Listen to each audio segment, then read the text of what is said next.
perkenalkan, nama saya Rahel Amanda Oktavio Tajulu dengan NIM 2305076048 dari Prodi Pendidikan Bahasa dan Sastra Indonesia Angkatan 2023 kelas B.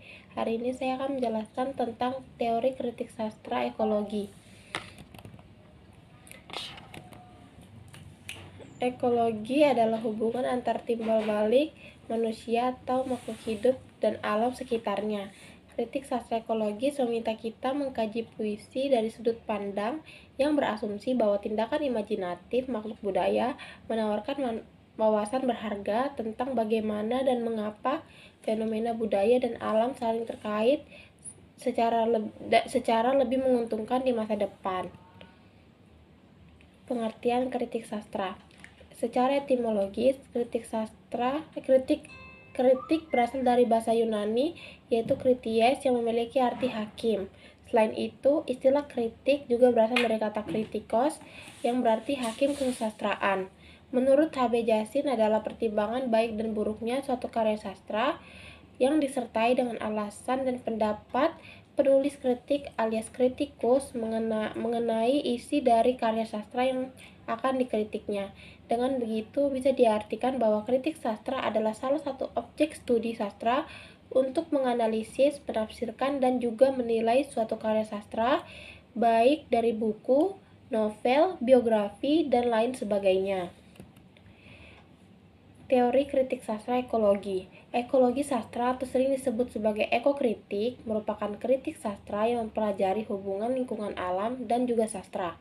Ekokritik juga dapat dimaknai dengan sebagai kajian terhadap hubungan antara sastra beserta lingkungan fisik.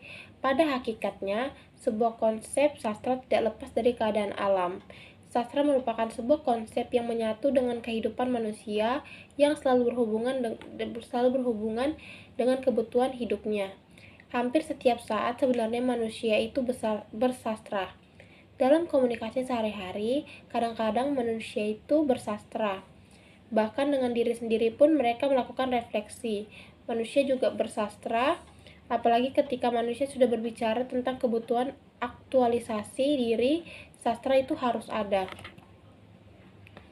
Menurut para ahli, Cheryl Goffetley, ia merupakan salah satu pelopor teori ekokritik sastra. Pendekatan ini mengeksplorasi isu-isu lingkungan melalui karya sastra, menghubungkan alam dengan budaya dan memperhatikan dampak manusia terhadap lingkungannya. Yang berikutnya indra suara. Menurutnya, ekologi sastra mempelajari cara manusia beradaptasi dan menjaga lingkungan dengan baik melalui karya sastra.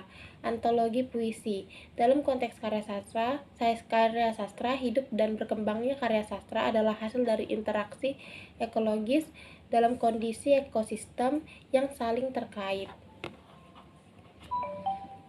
Hubungan sastra dan ekologi. Teori sastra ekologi menghubungkan karya sastra dengan isu-isu lingkungan dan interaksi manusia dengan alamnya. Berikut adalah beberapa cara di mana teori ini mempengaruhi sastra, yaitu yang pertama, representasi alam, yang kedua, kritik lingkungan, yang ketiga, pengaruh lingkungan pada sastra, dan yang terakhir, kesadaran ekologis. Ciri-cirinya adalah, berikut adalah beberapa ciri-ciri teori sastra ekologi atau ekokritik.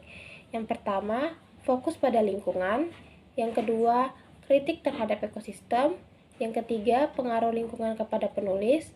Yang keempat, kesadaran ekologis. Yang kelima, interkoneksi. Yang keenam, penggunaan metafora. Yang ketujuh, kritik terhadap konsumerisme. Dan yang terakhir, pengaruh budaya pada lingkungan. Manfaatnya adalah, teori kritik sastra ekologi juga memberikan beberapa manfaat yang signifikan pada sebuah karya sastra.